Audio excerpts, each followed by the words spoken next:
वासुदेवाय देवकी नंदनाय च नंदगोपकुमाराय श्रीगोविंदाय नमो नमः। कल भागवत के प्रथम स्कंद का 19 अध्याय हुआ था, 19वां अध्याय, और सुखदेव जी की भूर भूर प्रशंसा की। उन परीक्षित जी ने उनका स्वागत किया और अंत में प्रश्न किया। प्रश्न यही किया कि शीघ्र मरने वाले को क्या करना चाहिए और क्या कर्तव्य है जो मरने वाला है उसके लिए।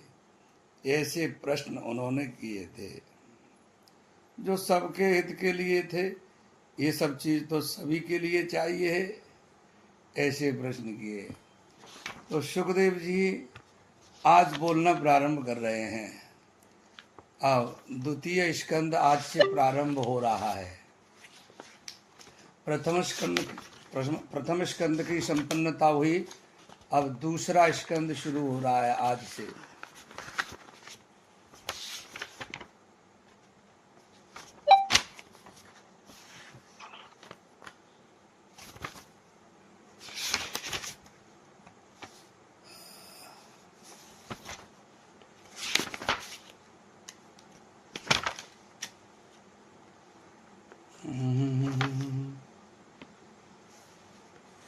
एक मिनट।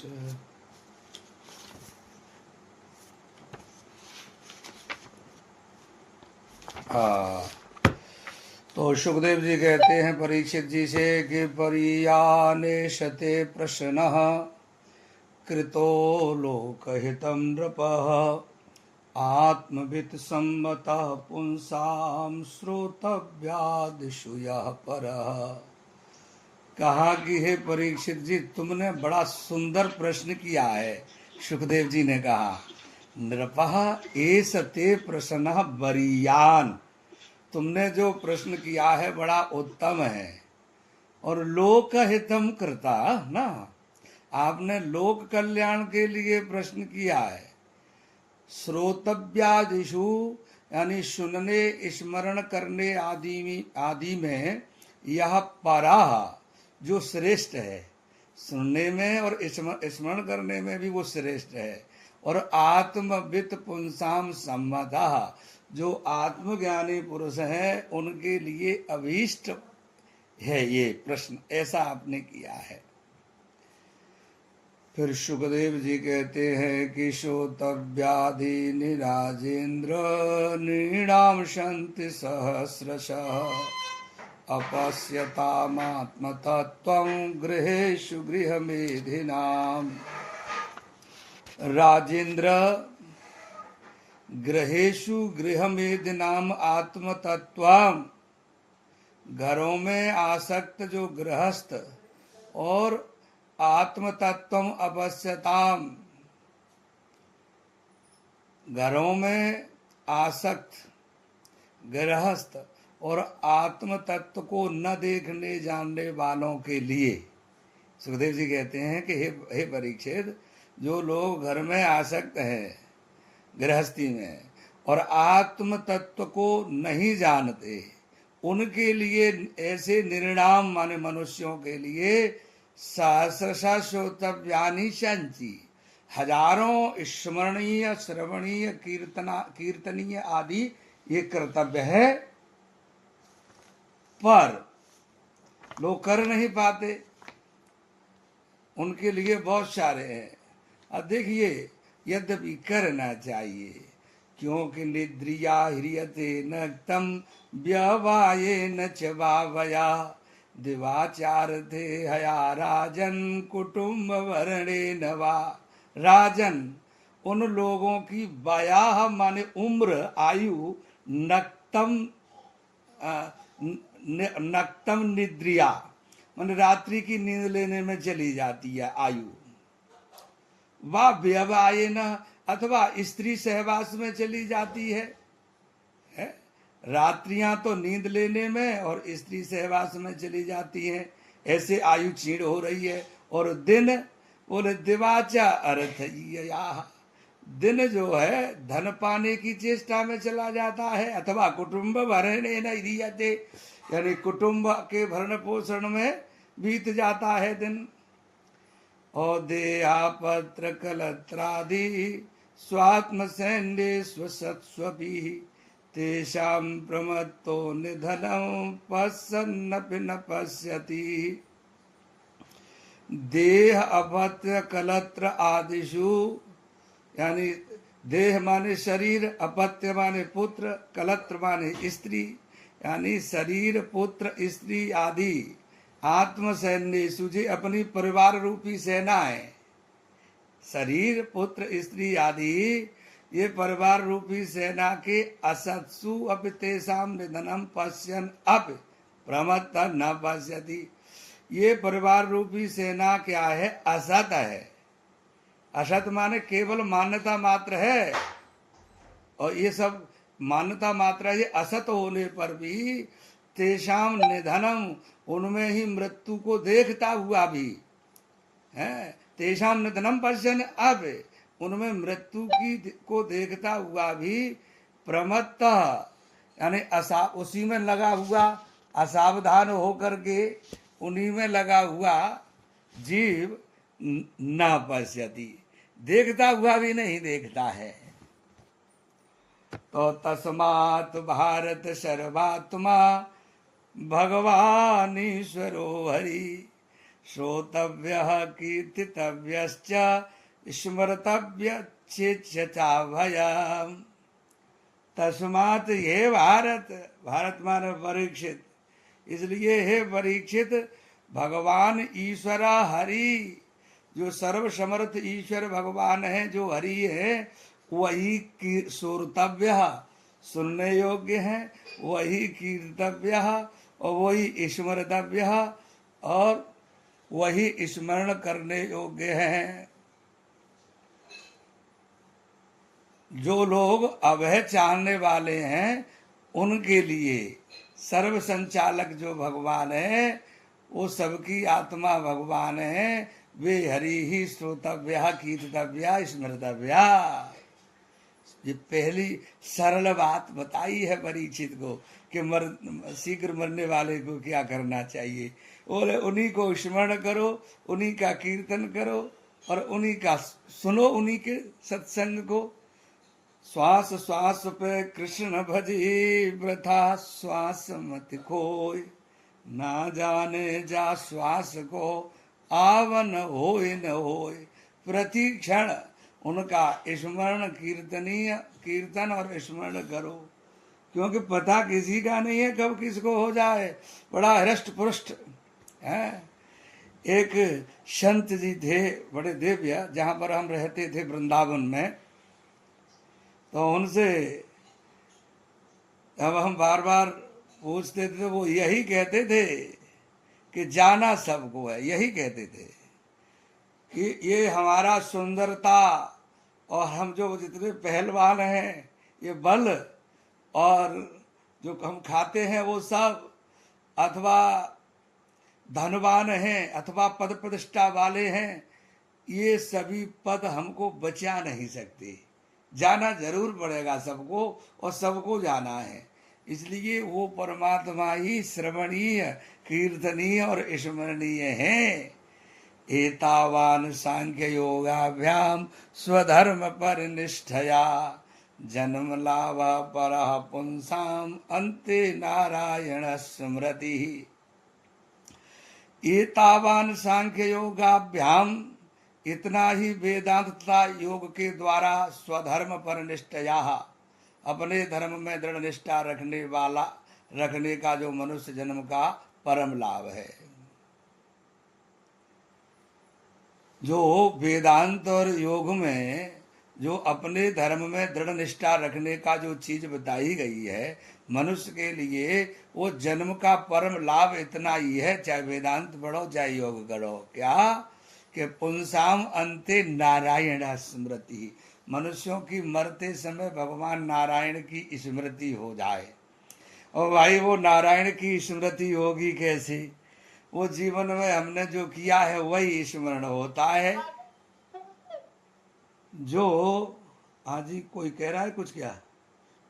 जिसका म्यूट, राधे राधे। राधे राधे, म्यूट कर लो है। ठीक है। तो अब वो भगवान की अंतिम समय स्मृति कैसे होगी? बोले जीवन में जो किया है वो स्मरण आता है? जैसे जो व्यक्ति जीवन भर मदिरा पान करता रहा है, तो मृत्यु के समय उसे वो बोतल ही याद आती है। और जो व्यक्ति लड़ता झगड़ता रहा, बंदूक चलाता रहा, उसको भी यमराज आने पर बंदूक याद आएगी। और जो व्यक्ति माला लेकर के भजन करता रहा, उसको भगवान याद आते हैं, उसको भगवान याद आते हैं। इसलिए कह रहे हैं कि जन्म लाभ परह पुंसाम अंते नारायणा स्मृति ही। वही भाग्यशाली है कि अंतिम समय पर भगवान की स्मृति हो जाए। तो प्रायेण मुनयो राजन निवृत्ता विधि सिद्धता नैगुण्यस्ता रमन्ते स्म गुणानुकथने हरे।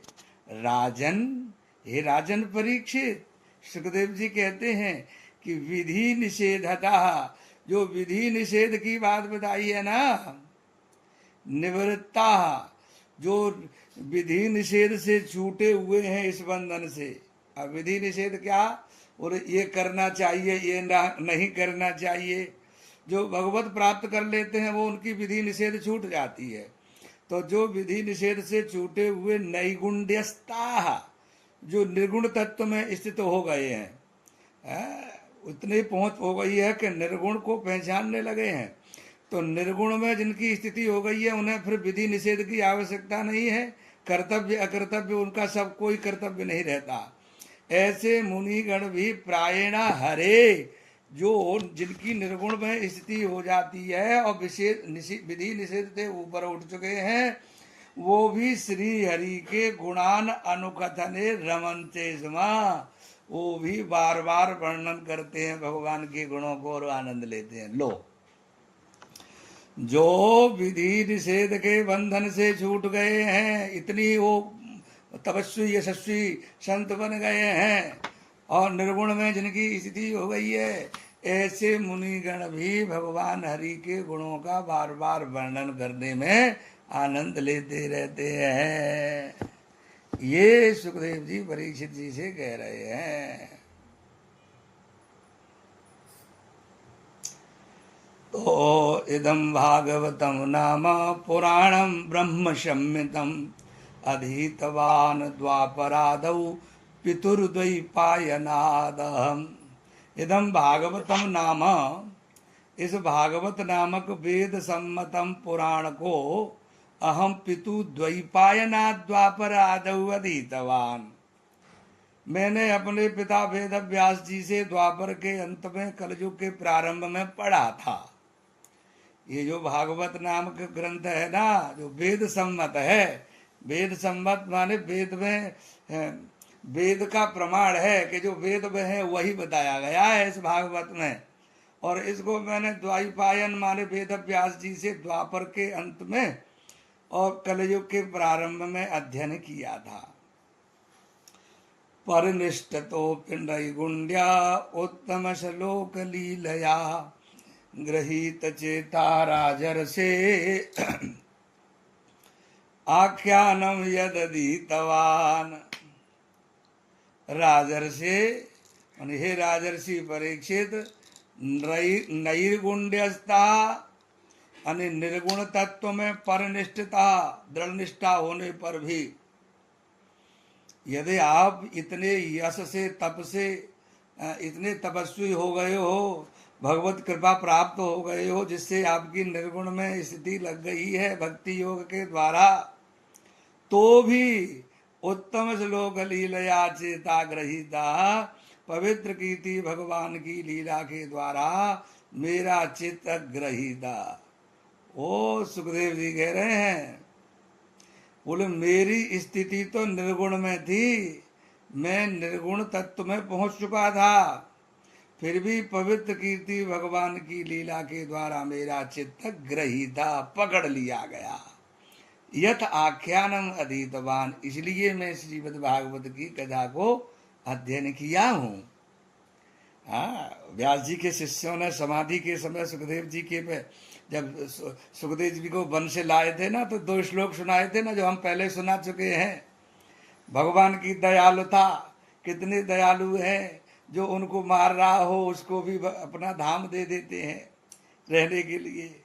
और इतनी सुंदर था, दिव्यता, तो इसलिए उन पवित्र कीर्ति भगवान की लीला के द्वारा मेरा चित्त आकर्षित हो गया। इसलिए मैंने भागवत का अध्ययन अपने पिताजी से किया, और उसी भागवत को तदहम ते विधास्यामि महापौरुषिको भवान यस्य श्रद्धततामासु श्यान मुकुंदे मति सती। तो बोले उसी श्रीमद् भागवत को मैं यस्य श्रद्धताम आसु, जिस पर श्रद्धा करने से शीघ्र मुकुंदे सती मति स्यात्, भगवान मुकुंद में पवित्र बुद्धि लग जाती है, उस भागवत को। तद अहम ते अभिलाष्यामि, वह मैं तुमको सुनाऊंगा, क्योंकि भगवान महापौरुषिका, तुम भगवान पुरुषोत्तम के प्रिय हो, महापौरुषिक हो, यानी तुम भगवान के अति प्रिय हो परीक्षित। इसलिए उस भागवत को जो मैंने पिताजी से सुनी, जो ब्रह्म सम्मित भागवत है, मैं तुमको सुनाऊंगा। एतन्निर्विद्यमानानामीक्षताम कुतो भयं योगिनां नृपनिर्णीतं हरेर्नामानुकीर्तनम् अकुता अभयम इक्षताम, जो लोग अभय यानी मोक्ष पद चाहने वाले हैं। अकुता माने सब तरह से जो मोक्ष चाहने वाले, निर्विद्यमाना नाम योगी नाम, वैराग्यवान योगियों के लिए भी हे नृप हे राजन परीक्षित एतत् निर्णीतम, यही निर्णय किया गया है, जो मोक्ष चाहने वाले वैराग्यवान योगियों के लिए भी राजन परीक्षित यही निर्णय किया गया है कि हरे नाम अनुकीर्तनम, भगवान हरि के नाम का बार बार कीर्तन करना चाहिए। हरेर राम हरेर राम हरेर नामैव केवलम कलौ नास्तेव नास्तेव नास्तेव गतिरन्यथा। भगवान का नाम जपो, सुनो, भगवान के नाम को जपो, भगवान के गुणों को सुनो, भगवान के रूप को देखो, भगवान की लीलाओं को सुनो, भगवान के धाम का सेवन करो। यही निचोड़ है। किम प्रमत्तस्य बहुवी परोक्षैर्हायनैर्या वरम मुहूर्तम विदितम घटे तश्रेयसे यथा। प्रमत्तस्य यानी प्रमादग्रस्त जो असावधान व्यक्ति की परोक्षे बहुवी आय नहीं, पर अनजान में बीतने वाले बहुत आयु के वर्षों से अनेक वर्षों से यह किम, इस संसार में क्या लाभ। प्रमादग्रस्त यानी बिना सावधानी के, असावधानी में जो आयु का अनेक दिन बीत गए, अनेक भाग बीत गए, वर्षों बीत गए, उसे कोई लाभ नहीं है। और विदितम मुहूर्तम वरम, लेकिन ज्ञान पूर्वक एक मुहूर्त भी बीता तो वो श्रेष्ठ है। यथा श्रेयसे घटेता, जिससे कल्याण की चेष्टा होती है, कल्याण चेष्टा की जाए, वो एक मुहूर्त भी अच्छा है। तो खट्वांगो नाम राजर्षि ज्ञात्वे आयुषा मुहूर्तात सर्वमुत्सृज्य गतवान भयम हरिम। सुखदेव जी कहते हैं, परीक्षित तुम्हारे पास तो अभी 7 दिन बाकी है। एक खट्वांग नाम के राजा थे, उनके पास मात्र एक मुहूर्त बचा था। 2 घड़ी 48 मिनट थी उनके पास। उनको पता लग गया, खट्वांग नाम राजर्षि यह आयुषा यत्ताम ज्ञात्वा, इस लोक में अपनी आयु की अवधि जान गया। खटवांग नाम के राजर्षि, और जान करके सर्वम उत्सर्जा सब कुछ त्याग दिया और मुहूर्तात अभयम हरिम गतवान, एक मुहूर्त में ही भगवान को प्राप्त कर लिया, सब कुछ त्याग करके भगवान में चित्त लगा करके। और हे राजन परीक्षित, तुम्हारे पास तो अभी 7 दिन बाकी हैं, लेकिन देखिए ये बात वो बताई जा रही है, सबको पता रहता है अपनी आयु, मेरी 60 वर्ष बीत गई, मेरी 50 बीत गई हैं, और 60 के बाद 70 के बाद किसको क्या हो जाए क्या पता है। लेकिन फिर भी हर व्यक्ति, मैं और आप, ऐसी तैयारी करते हैं कि जाने हम 1000-2000 वर्ष जिएंगे। जो मुख्य उद्देश्य है उसकी तरफ हम लोग नहीं चलते। यही अज्ञानता है, यही प्रभु की माया है। ये भूल जाते हैं कि हमारी 50 वर्ष या 60 वर्ष बीतने में पता नहीं लगा, धीरे धीरे निकल गई, और 10-5 और जाएंगी तो उनका क्या पता लगेगा कब चली गई। लेकिन वो यही तैयारी करते हैं कि हम तो अमर होंगे, वो भूले रहते हैं, ये अज्ञानता है। तो लेकिन उन खटवांग नाम के राजा ने समझ लिया कि 2 मुहूर्त, 1 मुहूर्त मेरा जीवन रह गया है जब महापुरुषों से, तो उन्होंने एक क्षण में सब कुछ त्याग करके चित्त परमात्मा में लगा दिया। और चित्त तभी लगता है जब हमें ये पता लग जाए ये संसार हमारा नहीं है।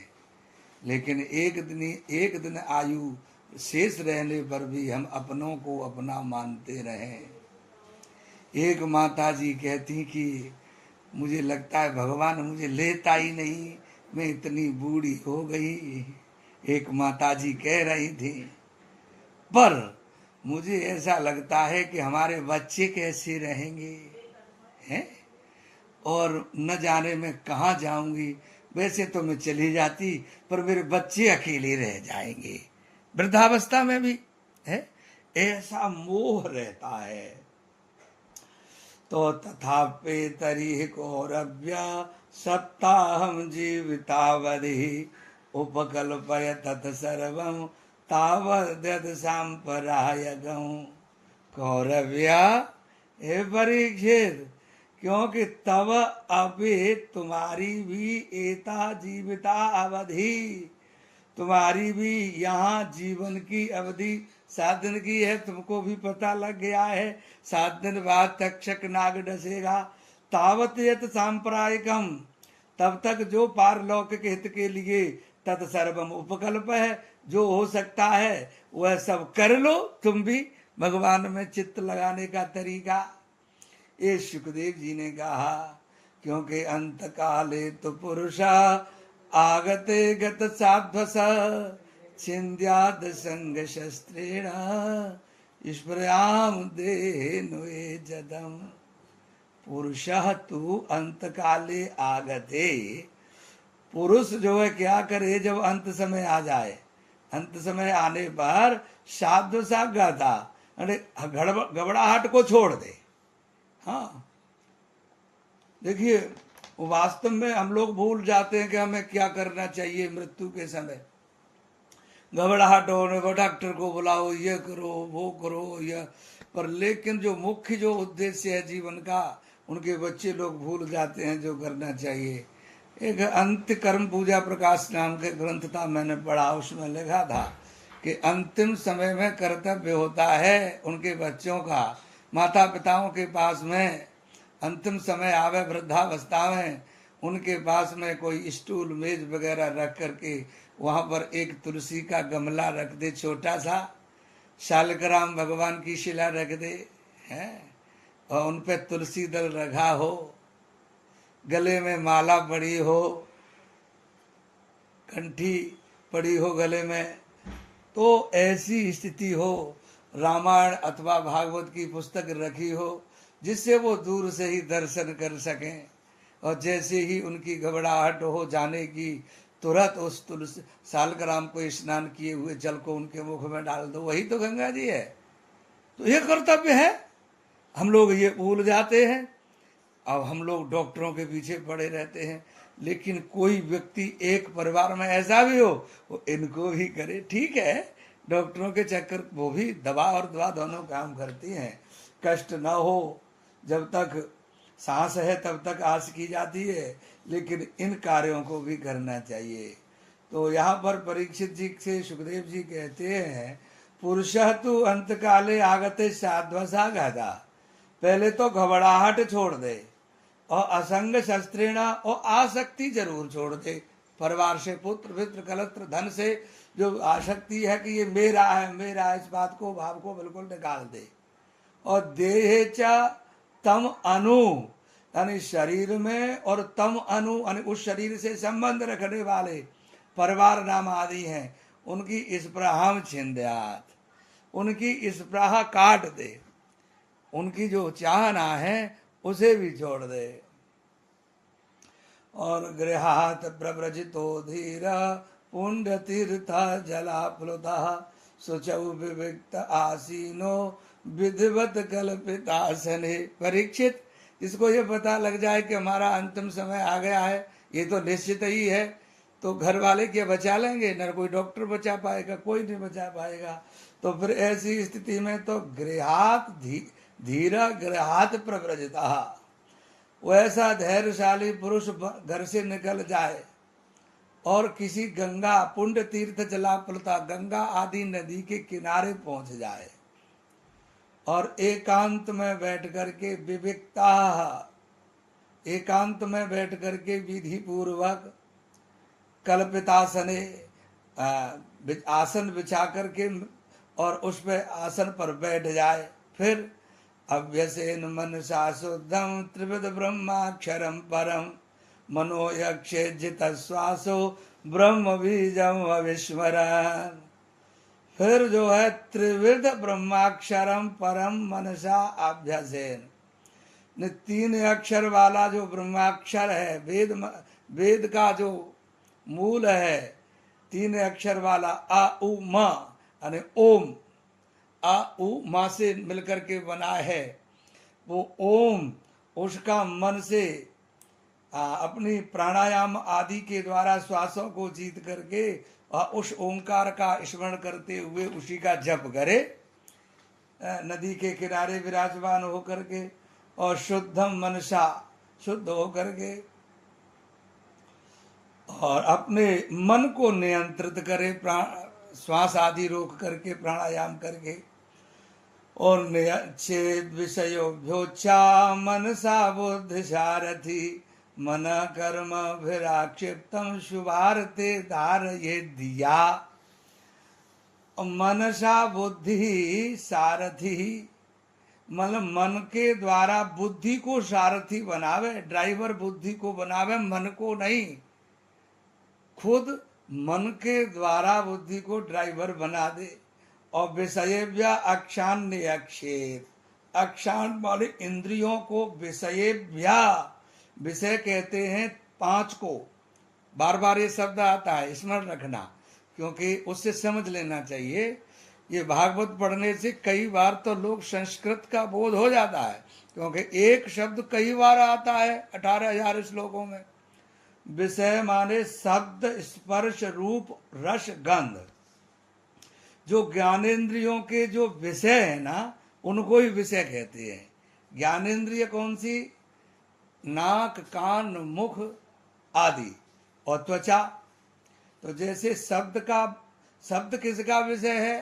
कानों का, और स्पर्श त्वचा का, रूप आंखों का, और रस जिह्वा का, और गंध नासिका का। अच्छी अच्छी सुगंध लो, और रसना जिह्वा कहती है अच्छा अच्छा खाओ, और आंखें कहती हैं जो मन चाह रहा है वैसा रूप देखो। स्पर्शेंद्रिय त्वचा कहती है बढ़िया बढ़िया स्पर्श करो, और कान भी अच्छे अच्छे गाने सुनो आदि। तो इसलिए कह रहे हैं कि विषयेभ्य अक्षान्यक्षेत, उन विषयों से इंद्रियों को नियंत्रित कर ले, दूर हटा ले इंद्रियों को।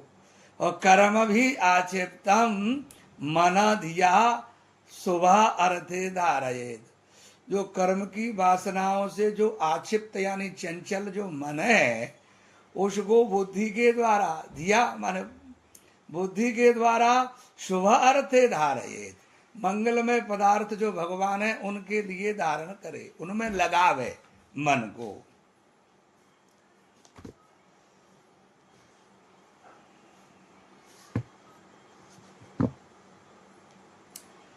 ओ तत्रैकावयवं ध्याये दव्युच्छिन्नेन चेतसा मनो निर्विषयं युक्त्वा ततः किंचित न स्मरेत् पदम तत्परमं विष्णु मनो यत्र प्रसीदति। देखिए आप लोग जो जितने भी जुड़े हुए हैं ग्रुपों में, वो ध्यान रहे, ये द्वितीय स्कंद में बड़ी बड़ी दिव्य बातें बताई गई हैं। इसके बाद तृतीय छोटा स्कंद है ये, इसलिए आप तत्परता के साथ रोज बने रहें। बड़े ज्ञान की बातें हैं जिसमें कई तरीके से मुक्ति के साधन बताए गए हैं। और तृतीय स्कंद में विशेष करके वो सृष्टि का वर्णन आया है, सृष्टि के माध्यम से भगवान के अवतारों का, और वो वहां से वो चला है। तो इसको बड़ा ध्यान से तत्परता से, पूरी भागवत ही आनंदमयी है।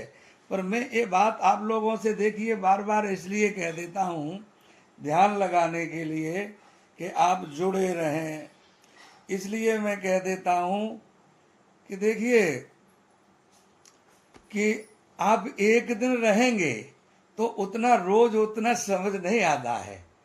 ये देखिए कवि कथाएं रसयुक्त होती है, और देखिए हम और आप भी एक संसारी हैं, विकार युक्त हैं, तो हम लोग भी उतना आनंद देने में समर्थ नहीं होते हैं, और आप भी उस आनंद को लेने में समर्थ नहीं होते हैं। क्यों, हाड़ मास का पुतला है, कब क्या शरीर में क्या हो जाए, हम देना चाहें कि आपको आनंद उत्तम दे दें, फिर भी नहीं दे पाएंगे। और आप अच्छी तरह से उस आनंद को लेने चाहें तो भी आपका चित्त उधर उधर जाता रहेगा। हाँ, लेकिन जो आप नित्य उस सत्संग से जुड़े रहते हैं तो उनको बात समझ आती रहती है। जो विज्ञजन हैं वो नित्य उसको अटेंड करेंगे तो वो बात ठीक से समझ आती रहेगी कि ये हम कहाँ चल रहे हैं।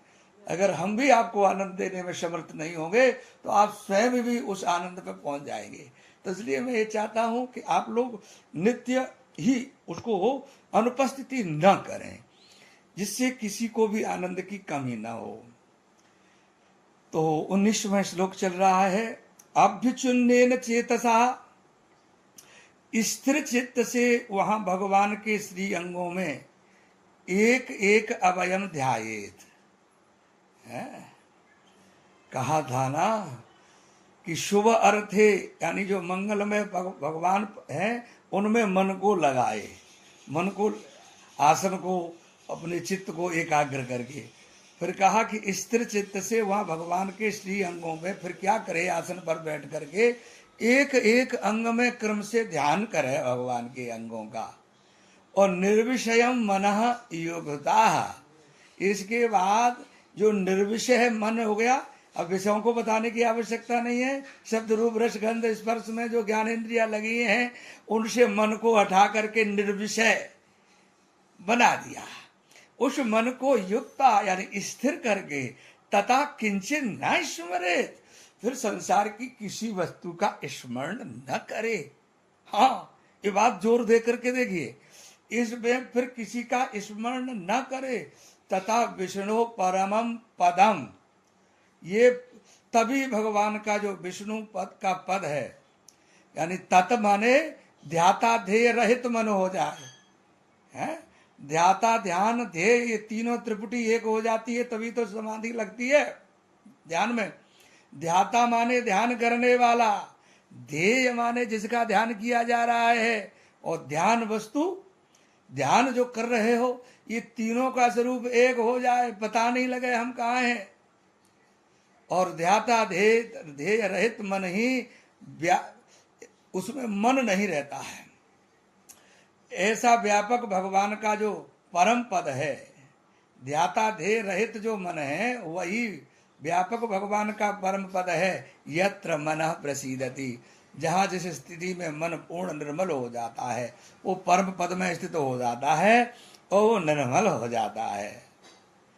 तो रजस्तमोभ्यामाक्षिप्तं विमूढ़ं मन आत्मना यच्छिद्धारणया धीरो हन्ति या तत्कृतं मलम्।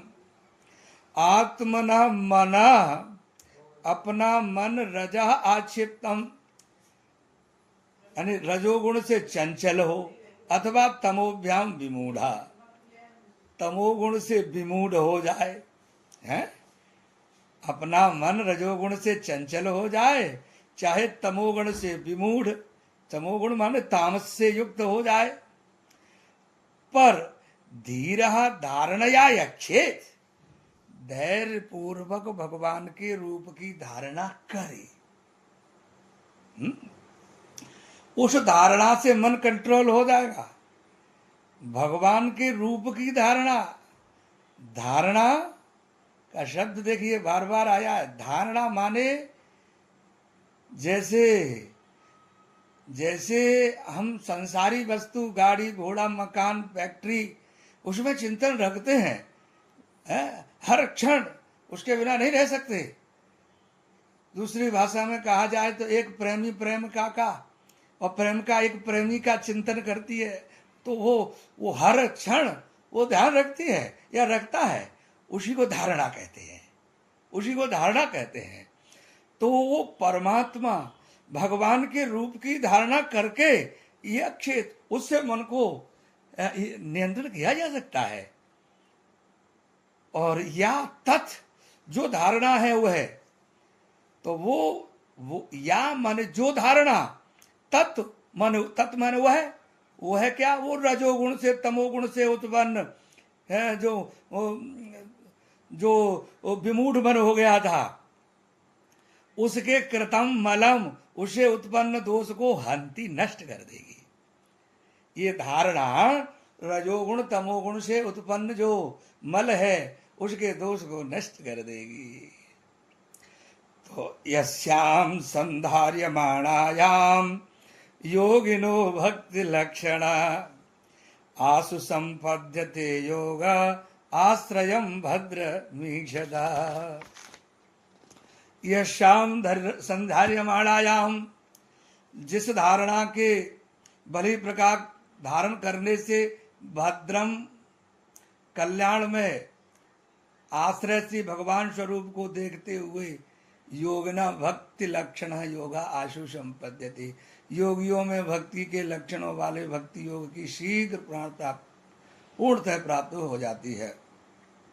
पुनः समझ लीजिए, यश्याम संधार्यमाणायाम जिस धारणा के बलि प्रकार धारण करने से जो उसे करने से क्या होता है कि भद्रम आश्रयम यानी कल्याण में जो सबके आश्रय भगवान हैं उन भगवान को इच्छता देखते हुए योगिना जो योगी जन हैं वो जो इस धारणा को करते हैं तब उनमें भक्ति लक्षण योगा आशु संपद्यते, भक्ति लक्षण वाले भक्ति के लक्षण वाले जो भक्ति योग है उसकी शीघ्र पूर्णतः प्राप्ति हो जाती है। कभी कभी जो योगी जन है उनका मन भी रजोगुण तमोगुण में आक्षिप्त होता है, लेकिन वो उसी धारणा को भगवान की रूप की धारणा करते हैं तो उनका उन दयालु भगवान का ध्यान करते करते भक्ति के लक्षण वाले जो भक्ति योग है उसमें शीघ्र पूर्ण प्राप्ति हो जाती है। अब यहाँ पर राजा परीक्षित जी कह रहे हैं, क्या कह रहे हैं?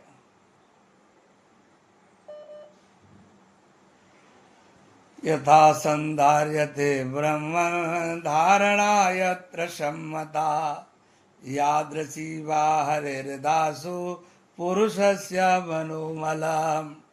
देखिए, ब्राह्मण हे गुरुदेव सुखदेव जी से कह रहे हैं, पुरुषस्य मनोमलम आसु हरेत, वो धारणा जो पुरुष के मन के मल को शीघ्र हरण करने वाली जो धारणा है, यथा संधार्यते जैसे धारण की जाती है, हम तो जानते नहीं हैं जैसे भी वो धारण की जाती है, यत्र सम्मता वास यादृशी ही, जहां भीतर बाहर स्थान में विहित है जो भी वो धारणा है, अथवा यादृशी जैसी है, वो बतला दीजिए हमको।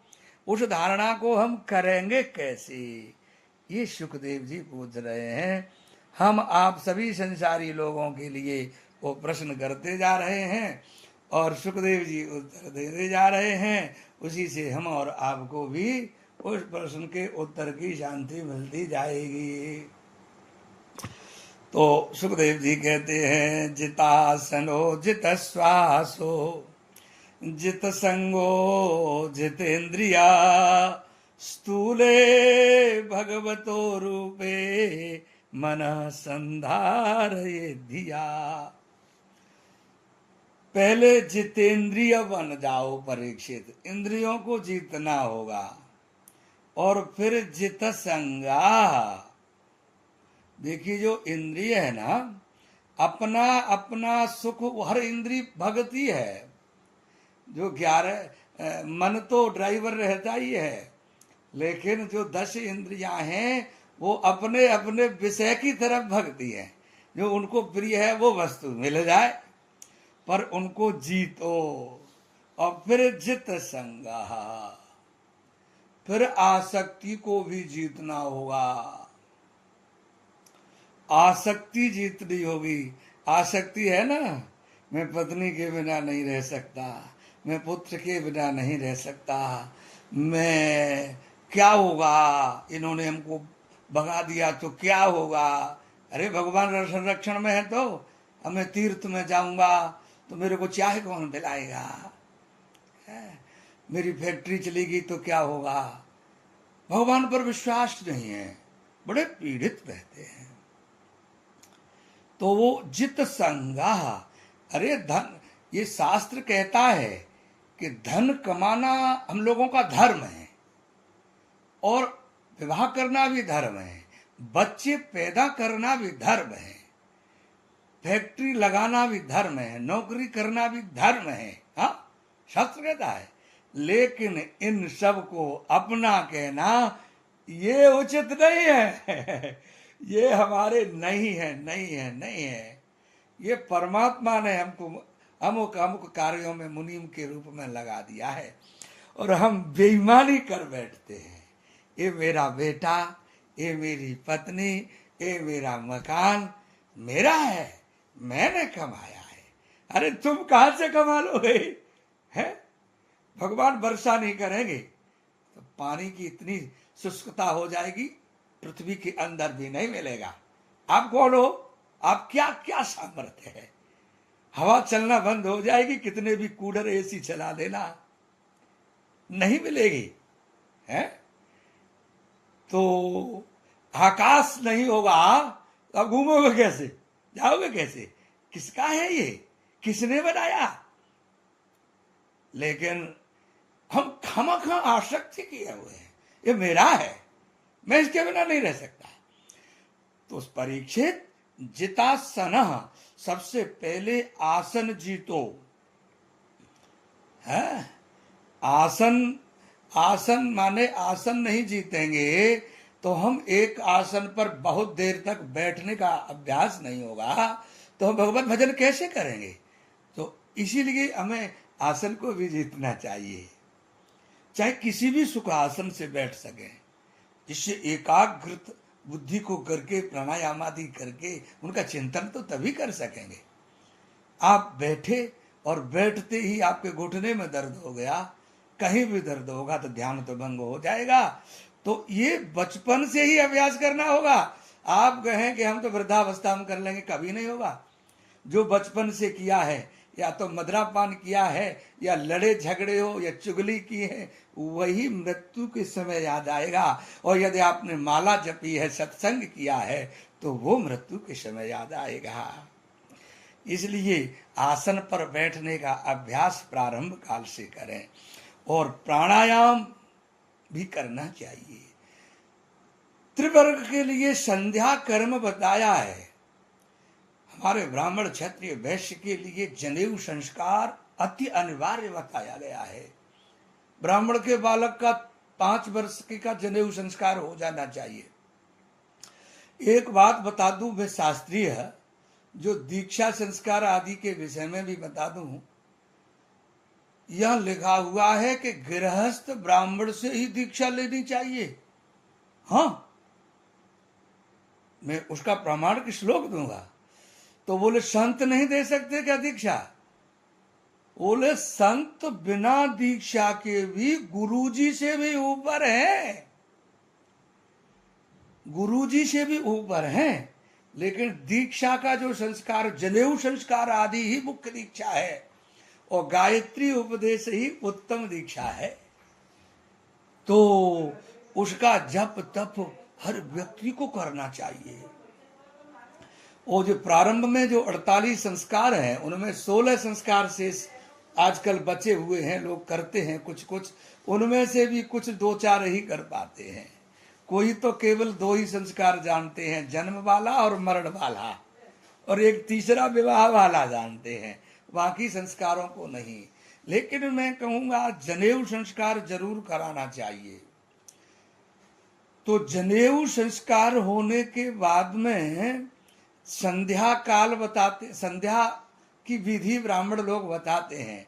संध्या प्रत्येक व्यक्ति को करना चाहिए, प्रत्येक व्यक्ति को।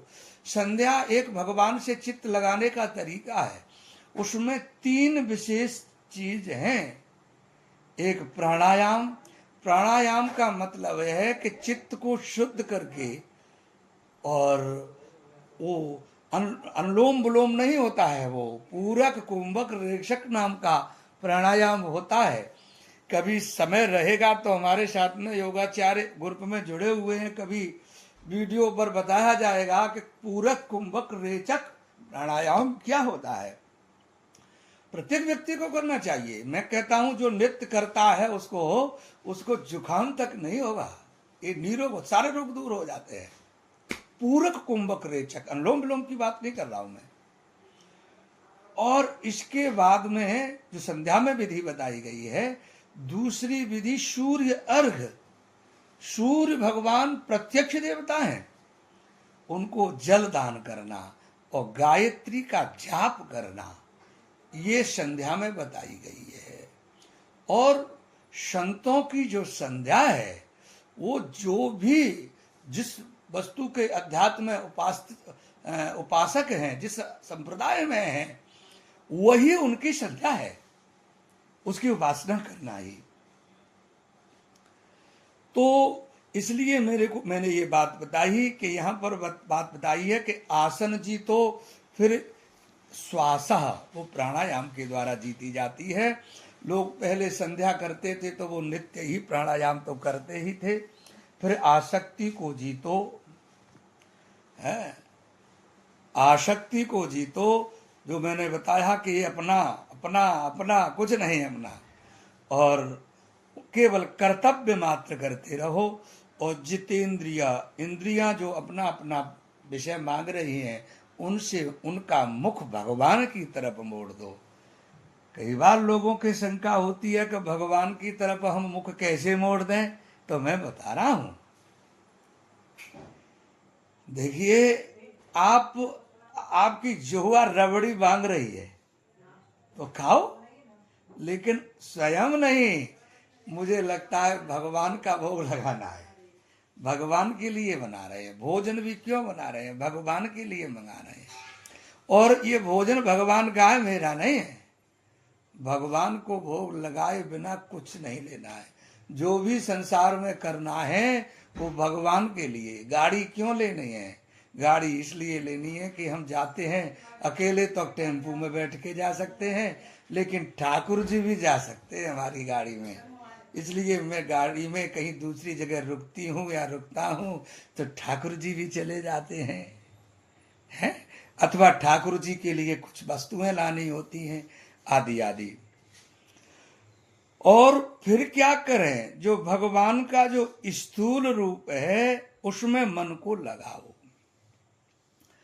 स्थूल रूप का ध्यान बताया है सज्जनों, उसको बताते बताते विलंब हो जाएगा, तो इसलिए हम यहीं रखेंगे। मोटे तौर पर बताए दे रहा हूं स्थूले भगवतो रूपे मनः संधारये धिया। बुद्धिमान व्यक्ति भगवान के स्थूल रूप में मन लगाए, क्योंकि जो भगवान तो अत्यंत आत्मा के समान सूक्ष्म है, वहां हम ध्यान पहुंच ही नहीं सकता, तो फिर हम कैसे करेंगे। तो इसलिए स्थूल रूप के लिए ध्यान बताया। कौन सा स्थूल रूप? बोले वो स्थूल रूप जो ब्रह्मांड है, समस्त जो ब्रह्मांड है वो भगवान है। उसमें जो अतल वितल सुतल तलातल महाताल पाताल आदि जो नीचे के 7 लोक, ऊपर के भूर भुवर स्वर लोक महरलोक जनोलोक तपोलोक, ये 14 जो लोक हैं भगवान का ही स्वरूप है। आदि आदि जो भगवान के विशाल रूप, संसार भगवान का रूप है, ऐसे आगे श्लोकों में बताया जाएगा। तो उन्हीं का हम ध्यान करें। जब पूर्णतः हमारा चित्र स्थूल रूप में लग जाए, तब हम सूक्ष्म का ध्यान करने में समर्थ हो सकेंगे। ये ध्यान की बात विस्तार से कल बताई जाएगी। कृष्णाय वासुदेवाय हरये परमात्मने प्रणतः क्लेश नमो नमः। महाराज जी को दंडवत। राधे राधे राधे राधे राधे राधे राधे राधे सभी के लिए राधे राधे राधे राधे राधे राधे भैया। आचार्य जी श्लोक बता दियो। हाँ, राधे राधे राधे राधे मैं जरूर बताऊंगा महाराज जी। लिख के भेज दूंगा ग्रुप में।